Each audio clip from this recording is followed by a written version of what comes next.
नमस्कार, तपाईँ हेर्दै हुनुहुन्छ र्याडर न्युज नेपाल। म हुँ बेगराज। आजको मुख्य समाचार। धान रोपाइँको मुख्य सिजन बीच किसानका लागि राहतको खबर आएको छ। 250 मेट्रिक टन डिएपी मल विराटनगर आइपुगेको छ र थप ठूलो परिमाणमा मल नेपाल भित्रिने तयारीमा छ।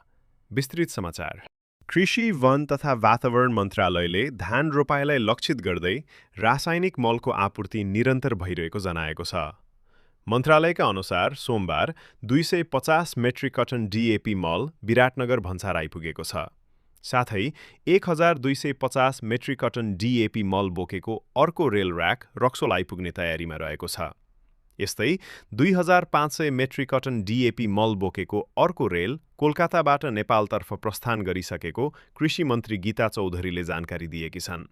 यससँगै 30,000 मेट्रिक टन युरिया मल ढुवानी प्रक्रिया पनि अन्तिम चरणमा पुगेको मन्त्रालयले जनाएको छ।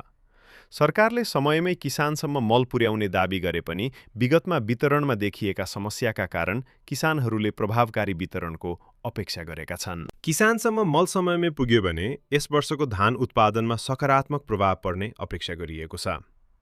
यस्ता ताजा र विश्वसनीय समाचारका लागि हाम्रो च्यानललाई लाइक, शेयर र सब्स्क्राइब गर्न नबिर्सनुहोस्। धन्यवाद।